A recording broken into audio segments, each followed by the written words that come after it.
Bon, salut à tous, c'est Guillaume. Aujourd'hui, on se retrouve pour une nouvelle vidéo sur YouTube et on est en direct sur Twitch. Au moment où on vous parle, le chat vous dit coucou, regardez juste en dessous. Et comme chaque semaine, avec Jikyo, on revient sur l'actualité high-tech et hardware de la semaine, avec cette semaine pas mal de news croustillantes, hein, Jikyo. Comme d'hab. Voilà. Donc, sur l'actu de cette semaine, vous verrez qu'on va vous expliquer pourquoi les prix vont augmenter énormément, parce que les prix au niveau de la tech et du hardware vont extrêmement augmenter. Et on va vous expliquer pourquoi, et ça va durer quand même pas mal de temps.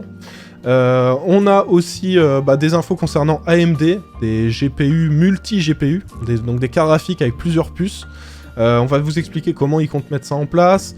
Des infos concernant le rachat d'ARM par Nvidia, des infos concernant une nouvelle carte graphique Nvidia, une de plus. Chaque semaine, on va en annoncer une nouvelle, hein, apparemment.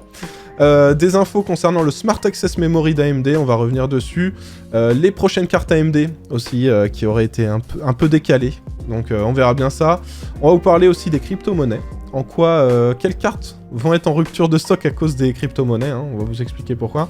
Des infos pour les prochains processeurs Intel. Et ensuite, tout un tas de produits, une petite dizaine de produits qui ont été déjà annoncés un petit peu en avance avant le début du CES.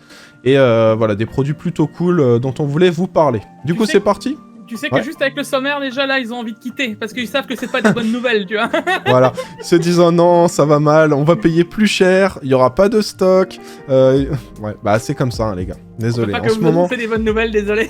Voilà, mais au moins vous êtes au courant et clairement vous allez voir, après avoir vu ce Tech Actu, vous allez vous dire bon, alors je vais aller acheter le SSD dont j'ai besoin depuis longtemps parce qu'il va coûter super cher après. Il me fallait un écran, je l'achète maintenant. Vous allez comprendre que vaut mieux acheter maintenant avant que ça augmente de trop. Si la vidéo vous plaît, comme d'habitude, vous savez quoi faire. Vous oubliez pas de mettre un pouce bleu en dessous de cette vidéo. Pensez à vous abonner si c'est pas déjà fait. La vidéo d'aujourd'hui, elle est sponsorisée par ExpressVPN. En ce moment, vous avez 3 mois offerts en accédant à l'URL qui s'affiche juste ici, expressvpn.com/Guillaume.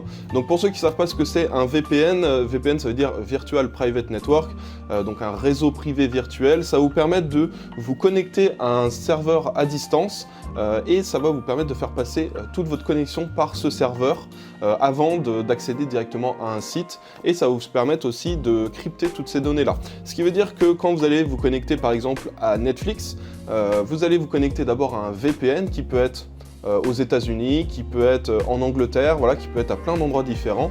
Et pour Netflix, vous serez localisé donc en Angleterre, vous serez localisé aux États-Unis. Ça vous permettra d'accéder à des contenus auxquels vous n'avez pas forcément accès en France. Toutes les données qui vont transiter entre vous et le VPN, elles seront cryptées. Ce qui veut dire que, par exemple, une personne qui est sur le même réseau que vous ne pourra pas avoir accès à ces données-là. Votre fournisseur d'accès Internet aussi ne saura pas les URL auxquelles vous accédez, donc que ce soit avec le PC, mais aussi avec le téléphone. Ce qui veut dire que, par exemple, Orange, SFR, ils ne sauront pas quelles sont les données qui passent sur le réseau, étant donné qu'elles seront cryptées. Ils verront juste l'adresse IP du VPN auquel vous êtes connecté. Alors, il y a plusieurs choses qui sont importantes quand on veut choisir un bon VPN. Il faut donc avoir des serveurs VPN qui sont performants. C'est le cas pour ExpressVPN. Il y a autre chose aussi qui est important, que ce soit quand même facile d'utilisation, d'avoir des applications pour Windows, pour Android, pour iOS, pour s'y connecter facilement. Et autre chose aussi qui est très important, c'est de s'assurer que le VPN chez lequel on a pris son abonnement ne fait pas des logs, n'enregistre pas ce qu'on fait sur Internet. Et donc c'est aussi le cas pour ExpressVPN. Donc pour ceux que ça intéresse, vous retrouvez le lien dans la description juste en bas, expressvpn.com/Guillaume, pour obtenir vos 3 mois offerts pour votre abonnement ExpressVPN. Et du coup, c'est parti. On commence tout de suite avec l'annonce du jeu gratuit. Alors, le jeu n'est pas gratuit tout de suite au moment où vous regardez la vidéo. Par contre, c'est la semaine prochaine. Donc, mettez-vous un petit rappel, genre, pensez à aller voir le jeu gratuit sur l'Epic Game Store. Donc, comme vous le savez, chaque semaine, il y a un nouveau jeu qui est gratuit. Alors, des fois, c'est des jeux, ils sont pas foufous. Là, cette fois-ci, ils ont fait fort, ils ont dit « Allez, on offre Battlefront 2 ». L'édition Célébration. Alors, ceux qui se demandent ce que c'est l'édition Célébration, c'est une édition où on a pas mal de skins, d'apparence, des emotes, des trucs comme ça. Des trucs qui, en général, s'achètent dans le jeu. Et ben là, vous les avez qui sont compris dedans. Et voilà, oui. Jeu gratuit. Faut pas se priver, hein. En plus, le jeu est bien. La version complète, quoi, en fait, en gros, presque. Voilà, c'est ça. C'est ça. Donc Battlefront 2, autour de l'univers Star Wars, ceux qui n'ont pas encore le jeu. Bah voilà, ce sera gratuit la semaine prochaine. Alors attendez, la date exacte, je sais pas si on l'a dans l'article. Mais voilà, jeudi prochain. Donc, laissez-moi regarder. Jeudi 14. À partir du 14, vous me mettez un petit rappel. Et voilà, Battlefront gratuit, c'est l'Epic Game Store qui régale. Alors, on enchaîne avec la news qui vous intéresse tous. Et qui va faire mal. Voilà, augmentation des prix des composants globalisés. Pourquoi Jigsaw ? Pourquoi y a-t-il une augmentation ? Tout ça parce que les conteneurs donc, qui partent de Chine ne coûtent plus 3 000 $, mais 11 000. Donc, vous comprenez que chaque produit qui va être dans ces cartons, un conteneur ne s'agrandit pas. Hein. Donc, plus finalement vos produits vont être volumineux, imaginons des boîtiers, des écrans, etc., plus ça va coûter cher à être envoyé depuis la Chine, plus les prix vont augmenter. Voilà. Ça fait peur. Ça fait très peur ce qu'on voit dans cet article. On manquait de stock. Il n'y avait pas beaucoup de production à cause du Covid. Les prix augmentaient. Là, en plus de ça, il n'y aura pas beaucoup de stock, donc les prix seront quand même élevés. Mais en plus, on aura un prix de livraison qui augmente, donc qui fait que ça va augmenter le prix. Voilà, le prix de base des composants. Et d'ailleurs, il y a une deuxième news en rapport avec ça qui concerne Asus. Et Asus, ils ont dit, les gars, on doit augmenter nos tarifs. En gros... Alors, ce qu'ils ont expliqué, ils ont dit que c'était en raison de la crise actuelle du Covid, qui fait que les coûts de production sont plus élevés et ils sont obligés d'augmenter leurs tarifs. Mais alors, ils les augmentent pas de peu, hein. Regarde, regarde le prix de la 6800 XT, Jikyo. Ouais, la ROG LC, celle que j'ai en plus et que je voulais tester. Pour le coup, ça m'embête un petit peu parce que j'avais pu justifier son prix à 1100 €. Je veux dire, au niveau de son refroidissement, etc., elle est quand même excellente. À mon sens, c'est même sûrement la meilleure des 6800 XT actuelles. Si elle prend 200 balles, je vais commencer à avoir du mal à justifier le prix, quoi. Hein. Ouais. Parce que en gros, là, il y a écrit qu'elle passe de 899 $ à 1079 $. Donc, vous devez dire pourquoi 1099 €. Alors, on vous précise à chaque fois, c'est les prix en dollars et sans les taxes. Donc, après, on rajoute les taxes, on rajoute la conversion euro et on arrive sur 1100 €. Donc, les 899 passent à 1100 €, par exemple, sur cette carte. Mais clairement, si vous passez de 1079, on va sûrement être dans les 1200, 1300, peut-être 1350, je sais pas. Au moins. Donc, préparez-vous à une grosse augmentation sur toutes les cartes, hein, sur toutes les cartes Asus. Est-ce qu'on a les cartes mères ? Non, c'est vraiment que les cartes graphiques. Mais clairement, ça devient fou. Regarde, la 3090 ROG Strix en blanc, elle passe à 2109 $. Et on est en dollars, donc hors taxe et sans la conversion. Non, mais et ça, tu fais, je veux dire, c'est encore sans compter le fait qu'on va être en pénurie de GDDR6, enfin qu'on est toujours en pénurie, que, ils n'arrivent pas à produire les puces, la loi de la demande et du marché font déjà augmenter les cartes, mais là, ça va être futuriste. Hein. La news suivante, ça concerne ARM. Donc ARM, ils produisent des processeurs, enfin des puces qui sont utilisées. D'ailleurs, les processeurs ARM, c'est ce que vous avez dans vos téléphones, dans vos tablettes, c'est ce que vous avez maintenant sur certains MacBooks. Et Nvidia s'est dit, tiens, si on rachetait ARM. Le souci de ça, c'est que donc les autorités de la concurrence se sont dit, c'est pas top, étant donné que Nvidia va se retrouver à racheter une boîte qui produit des puces pour les concurrents directs d'Nvidia. Il y a des problèmes de concurrence là-dessus. Et a priori, pour l'instant, ce que disent les autorités de la concurrence, ils disent, bon, il n'y a pas quelqu'un d'autre qui veut reprendre ARM par hasard. Là, c'est le message global qui est envoyé, mais a priori, ça risque de poser des problèmes, donc Nvidia vont peut-être pas pouvoir le faire. Du coup, la news suivante, d'ailleurs, ça concerne AMD. En gros, ils vont travailler avec un nouveau cache, avec le cache qui est actuellement dans les nouvelles cartes graphiques, hein, c'est le Smart Access Memory, donc avec un plus gros cache, donc qui va accélérer finalement la bande de données possible. Donc plusieurs puces finalement avec cette vitesse et le débit de cette bande de données, on pourrait allier plusieurs puces. Donc là, faut pas voir ça comme un SLI ou un Crossfire, même si c'est un peu le cas hein, finalement. Faut le voir plus comme deux puces à l'intérieur d'un même processeur qui pourraient discuter beaucoup plus vite. Là, ça n'est qu'un brevet. Mais en gros, on aurait quand même beaucoup plus de performance possible, pas comme sur un SLI où on gagnerait 30, 40, 50%. En gros, ils vont faire en sorte que donc toutes ces puces communiquent entre elles, et ensuite que l'info soit transférée que d'une seule puce directement vers le CPU, de manière à ce qu'il y ait vraiment, soit considéré vraiment comme une super carte graphique, mais il y aura toujours qu'une seule puce qui communiquera. Du coup, on n'aura pas ces soucis-là, et ce sera beaucoup plus simple pour des développeurs de jeux de faire en sorte que ça fonctionne bien avec une carte de ce type-là. Donc c'est qu'un brevet, ce n'est qu'un projet, ça se trouve ça ne verra jamais le jour, mais ça nous donne une petite idée de ce qu'AMD a en tête et de ce qu'il compte faire peut-être à l'avenir. Alors du coup, la news suivante. Alors là, je vais te laisser en parler, Jikyo, car je sais que c'est ta marque préférée.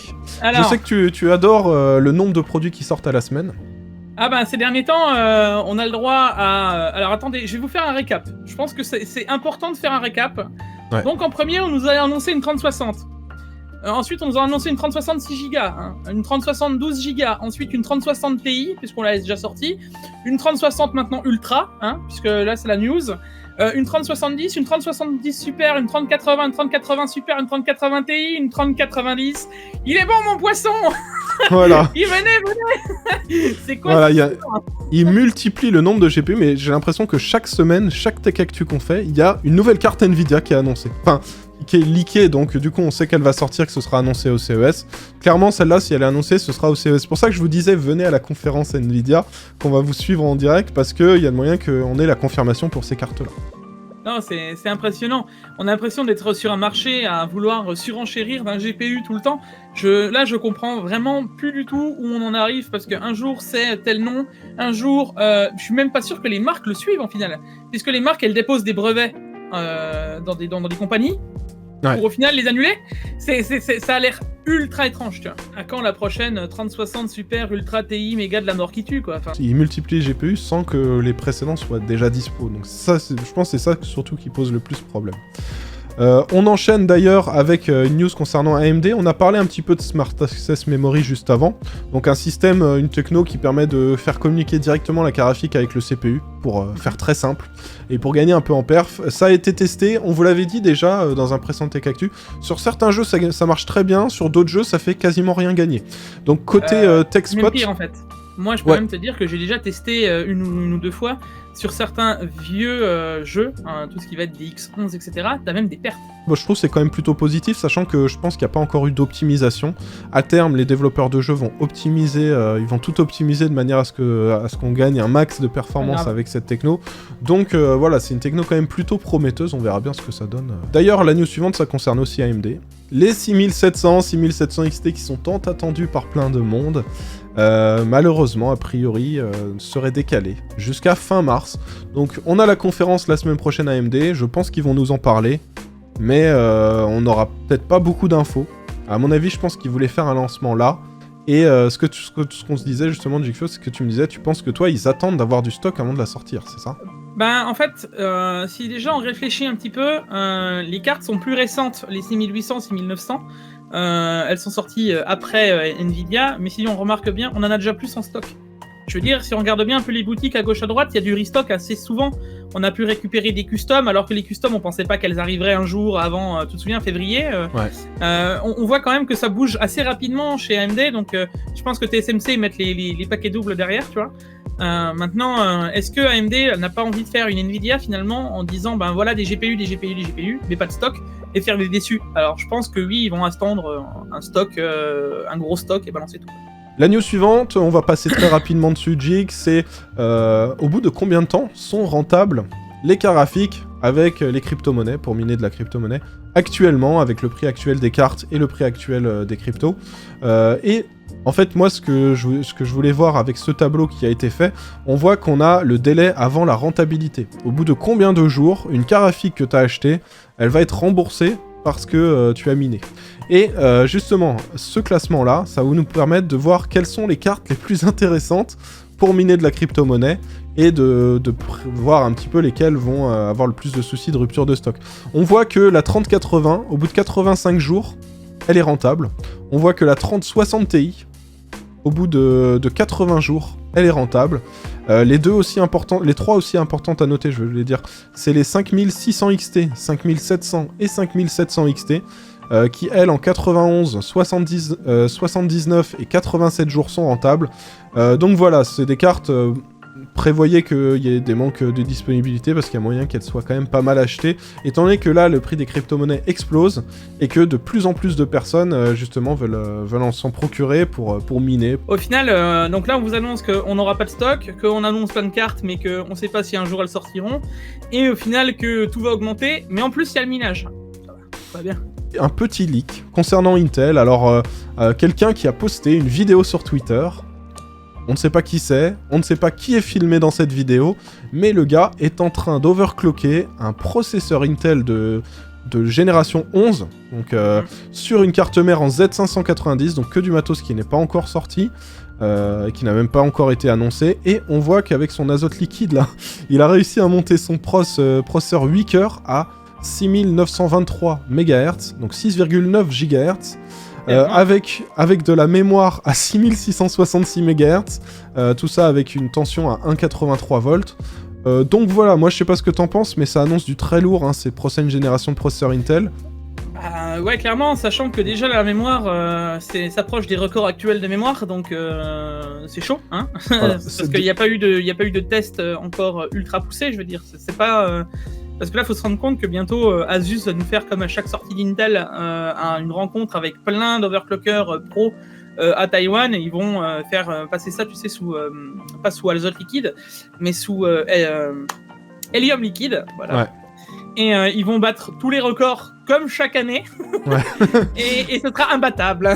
Et du coup, là déjà, c'est déjà impressionnant de se dire que le processeur tourne à 7 GHz. Quoi. On enchaîne maintenant avec les annonces de produits. Donc là, tous les produits qui arrivent, alors là, le CES est là, donc toutes les marques disaient, au fait, on a une nouvelle carte, on a un nouveau clavier, on a un nouvel écran. Et on a pas mal de produits déjà qui ont été annoncés. Alors le premier, c'est un petit peu insolite, c'est pour ça que j'ai sélectionné ça en premier. Clairement, je sais pas si vous allez acheter ça, j'ai trouvé ça assez drôle. Voici une RTX 3080. Voilà. Mais c'est une touche, une touche majuscule. Vous voyez la touche majuscule juste en dessous de la touche entrée. Et ben voilà, vous pouvez l'acheter. Ça coûte $32 plus les frais de livraison. Comme quoi, tu vois, même en miniature, c'est cher. Ouais, t'as vu, voilà, même ça, pour une touche, $32. Mais voilà, pour le coup, c'est assez original. Je voulais vous la montrer, même si je sais que personne va acheter ça. Mais c'est quand même assez drôle. Alors, la news suivante, donc les prochains produits annoncés. Alors, on a 2 produits côté Acer Jig qui vont être intéressants pour les joueurs console. Ceux qui ont acheté PS5, Xbox Series X. Vous cherchez tous des écrans 4K avec un taux de rafraîchissement élevé, et le problème que vous avez, c'est que vous ne voulez pas de télé, mais vous ne trouvez pas d'écran PC avec du HDMI 2.1. Voilà, parce que le HDMI 2.1 permet de faire passer de la 4K à 120 images par seconde, enfin jusqu'à 120 images par seconde, alors que le HDMI 2.0, donc ce qu'on a sur maintenant quasiment tous les écrans, ça fait passer de la 4K 60. Donc c'est dommage d'avoir une console qui fait de la 4K 120 et de pas pouvoir avoir d'écran. Alors les télés, ils ont des ports HDMI 2.1, étant donné qu'on a de la 4K depuis très longtemps sur ces écrans-là, mais par contre, les écrans pour PC, on en a quasiment pas. Et Acer, ils en ont annoncé 2. On a un écran de 28 pouces, 4K 144 Hz, donc pour vous avec la console ce sera du 120. Hein. C'est un Acer Nitro qu'on retrouvera d'ailleurs au prix de 949 €, ce qui est quand même assez cher. Et on en a un deuxième en 32 pouces avec une belle dalle en 8 bits, et celle-ci, elle sera à 1199 €. Alors, moi je pense que c'est intéressant qu'il y ait ces écrans-là qui soient proposés. Sachez que ceux qui vont acheter ça, vous êtes les premiers à acheter ces écrans HDMI 2.1, vous allez payer super cher parce que vous serez les premiers à les acheter. Et clairement, moi je pense que c'est des écrans qui se destinent, qui sont intéressants pour les joueurs console, mais pour moi les joueurs console, en général, c'est parce qu'ils n'ont pas trop de budget qu'ils achètent une console au lieu d'un PC. Et je pense pas qu'un joueur console, il va se dire, tiens, si je mettais 1199 € ou alors 949 € dans un écran 4K, même si en soi, a priori, c'est des écrans d'excellente qualité. Ouais, mais c'est 2 fois le prix de la console, quoi. Voilà, c'est ça. Donc, à voir, je sais pas si ça va bien marcher, mais je vous préviens, là, on paye cher. Dans un an, je vous donne rendez-vous dans un an, CES 2022, et vous verrez que ces écrans-là, on les retrouvera à 600 €. On enchaîne avec la news suivante. D'ailleurs, j'ai vu que Discover ID était dans le chat. J'ai vu que Discover ID était là, on leur dit ou pas? On leur dit. Il a pas osé vous le dire la dernière fois, là, dans sa dernière vidéo sur le Tech & Chill pour 2021. Il a dit qu'il allait annoncer plein de choses pour son nouveau setup, tout ça. Voilà. Et du coup, il y a son boîtier qui est sorti. Ouais, voilà, c'est ça, pour son nouveau PC. Donc ne lui dites pas qu'on vous l'a dit, mais vous pouvez lui mettre un petit commentaire sur sa dernière vidéo, pas mal pas mal ton prochain boîtier. Donc voilà, un petit boîtier assez original. Pourquoi vous leur avez dit? Il a dit Discovery. On a trouvé ce boîtier assez original, on s'est dit, ouais, c'est quand même très particulier, mais on va leur montrer, ça sort de l'ordinaire, ce sera assez drôle. Gelid, ils annoncent des câbles RGB. Alors, je vous préviens, ces câbles-là, on en a déjà vu avec GQ sur AliExpress. Là, ça a l'air très beau. Des câbles d'alimentation RGB, ça a l'air très beau. Mais il y a quelque chose dont on s'est aperçu quand on a étudié un peu le truc, parce qu'on s'est dit, waouh, c'est trop beau, viens, on va en acheter. C'était pas les Gelid, hein, c'était une autre marque qui les faisait. Mais en fait, dès qu'ils sont pliés, la lumière qui passe dans les petits filaments, elle passe plus bien. Ce qui fait que vous l'avez au niveau de la base, donc ici, vous voyez, et là.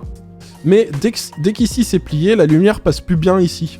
Alors je sais pas si c'est la même chose sur les Gelid, donc moi je mets un petit haul là, vérifiez, attendez de voir des reviews, voir si le RGB passe bien dedans. Mais en tout cas, moi j'adore les câbles RGB, regardez. J'en ai d'ailleurs recommandé des nouveaux, là j'ai commandé 2 kits complets de câbles RGB pour mettre dans les configs abonnés et dans mes prochaines configs. Mais voilà, ceux-là ont l'air assez intéressants au niveau des prix, on est dans les 30 € le kit pour le 24 pins. Pareil pour le 2x8 pins, donc je vous préviens, regardez des reviews avant, parce que de ce que j'en ai vu, pour ceux qui sont quasi pareils mais d'une autre marque, c'était pas fou.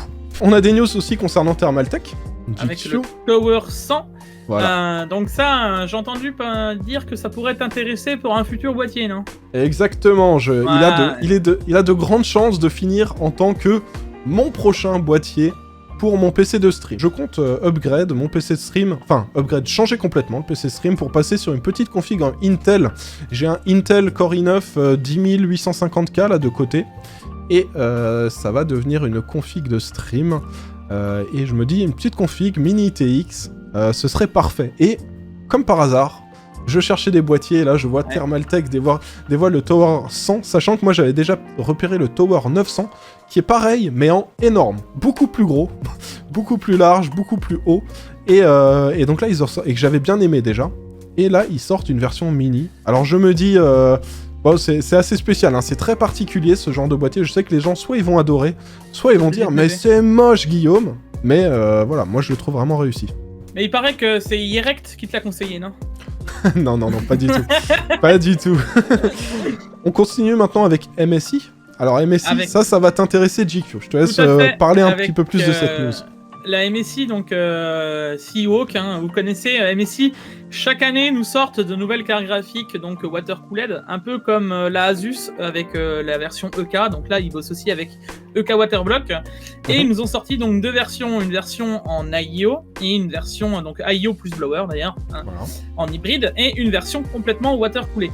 Donc au cas où MSI, si par pur hasard vous passez sur cette vidéo, comme vous pouvez le voir à côté, ma table de benchmark est en water cooling custom souple. Donc si vous trouvez pas de testeur ou autre, je suis tout à fait open à tester cette carte graphique. Hein, il faut surtout pas hésiter. Regardez, en plus il y a une carte... le numéro de téléphone de GQ est dans la description de la vidéo, bien sûr. Encore des news sur Thermaltech. Alors on va passer rapidement parce que c'est juste des annonces de water cooling IO. Thermaltech sort un water cooling avec un écran intégré, donc le TUF Liquid Ultra. Donc disponible en 240, 360 et 280. Et on a aussi un autre modèle qui là est juste ARGB, donc avec un éclairage classique, c'est pas un écran, qui est disponible. Alors celui-ci, je crois que c'est en 240, 280, 360. Annonce suivante, c'est un boîtier, et un boîtier que j'ai trouvé assez intéressant, regardez, car c'est un boîtier Airflow. Le Silentium PC, qu'on connaissait d'ailleurs parce qu'on avait déjà testé un water cooling. Silentium PC, c'est celui d'ailleurs que vous voyez dans la config là. Ils sortent un boîtier. Alors vous allez voir, c'est le VT4 PC. Je sais pas pour toi, GQ, mais alors je vais te dire le prix. Le prix, il est de 68 $ ou de 85 $. Ça me fait fortement penser, un boîtier comme ça, avec ce format, ce prix, à un excellent boîtier qu'on retrouve chez MSI. Et je me dis qu'on a peut-être là un nouveau concurrent au boîtier d'MSI. Bah surtout que là, il est encore avec plus de ventilo. C'est ça surtout qui me fait un peu tilt, tu vois. Et on n'avait pas eu des perfs si horribles avec le Silentium PC et le water cooling. Donc, pourquoi pas faire un lot, en fait, tu sais, un boîtier plus water cooling par la suite. Au final, ça coûterait une centaine d'euros, 120 €, tu vois. Ça peut être ultra bon plan au final pour ceux qui n'ont pas forcément de budget et qui veulent un bon boîtier, quoi. Ouais, et le Silentium PC, on dit il était pas si mauvais, il était bon. Hein. Ouais. On précise, il s'en est très bien sorti dans le guide d'achat. Face à des fois à des water cooling qui étaient à 130 €, au double du prix, il se débrouillait mieux. Donc clairement, moi j'ai un avis plutôt positif. On verra bien ce que ça donne.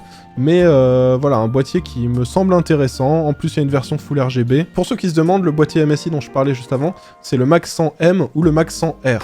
Voilà, il y a une version RGB, donc avec tout le temps la même couleur sur les ventilateurs, ou la version ARGB, où là on peut avoir plusieurs couleurs, comme vous voyez ici, là on a du rouge et en même temps on a du jaune à côté, etc. Il nous reste 2 petites news de produits, d'annonces de produits. Deepcool qui crée des nouveaux water cooling, donc les Gamax L, ça aussi, why not, à tester, ils ont l'air assez jolis, à voir s'ils sont performants. Et d'ailleurs, j'en profite vite fait pour le glisser, hein, je me fais ma petite pub, mais au moment où vous regardez normalement cette vidéo, sur ma chaîne, il devrait y avoir une autre vidéo qui sort sur le water cooling, le fameux, le grand et le fameux Freezer 2, donc de chez Arctic, qui a pas forcément les perfs qu'on attendait partout. News suivante, alors c'est pas vraiment une news, mais c'était une petite info insolite. Quelqu'un qui s'est fait un petit boîtier Raspberry Pi type Minecraft. Alors je sais pas ce que vous en pensez, moi Minecraft c'est pas un jeu auquel je joue, je crois que j'ai dû jouer 1 heure dans ma vie, j'ai pas du tout accroché, mais je sais que les fans de Minecraft peuvent adorer ce genre de look, de design, et du coup je voulais le partager avec vous, s'il y en a qui regardent la vidéo, qui sont sur le live. Voilà, je trouve ça vraiment stylé, le gars s'est fait son petit boîtier custom, je sais pas ce que t'en penses toi Jig de ce Moi je trouve petit ça boîtier. mignon. Je trouve ça mignon, c'est sympa. En vrai, tu viens pour regarder ne serait-ce qu'un film, tu sais, à côté d'une télé, ça rend super bien, ça fait lampe de chevet en plus. Ouais, voilà, exactement. Au final, c'est pas si grand que ça, hein. Ça fait genre... ouais, ça fait la taille, même pas la taille d'une main, quoi. Donc, en soi, non, c'est très correct. Alors voilà, bon, bah, du coup, on a fait une petite review de toute l'actu. Comme d'habitude, je vous rappelle, hein, vous avez dans la description les liens et les sources de toutes les news dont on vous a parlé. Si vous voulez aller vérifier, avoir plus d'infos sur certaines choses, surtout les produits dont on a parlé, n'hésitez pas, toutes les infos sont en description. Et puis, bah, merci Jigfio d'être venu avec nous. Avec plaisir, comme d'habitude, hein, on se retrouvera d'ailleurs sur ma chaîne donc, pendant toute la semaine, puisque je vais moi récap le CES où on sera en stream directement, donc à chaque fin de stream on fera un récap et on tournera un Tech Actu, donc ça portera la première fois sur possiblement Intel au final. Ensuite on enchaînera avec AMD, Nvidia pour les cartes graphiques et les récaps, et ensuite, enfin même, on attaquera avec Asus et MSI, donc ma semaine risque d'être assez chargée niveau actu, ouais. Mais bon voilà, vous savez que le CES c'est une fois par an, donc on va essayer de suivre ça à balle, quoi. On souhaite bonne chance à Jigfio pour cette semaine très chargée. Moi aussi pas mal de projets qui sortent et des gros projets qui arrivent dans pas longtemps, vous verrez, vous n'êtes pas prêts. Mais voilà, ça va être cool. Comme d'habitude, si la vidéo vous a plu, n'oubliez pas de mettre le pouce bleu pour nous soutenir. Pensez à vous abonner si c'est pas déjà fait. Et je vous dis à bientôt pour une nouvelle vidéo. Allez, ciao! Ciao, ciao!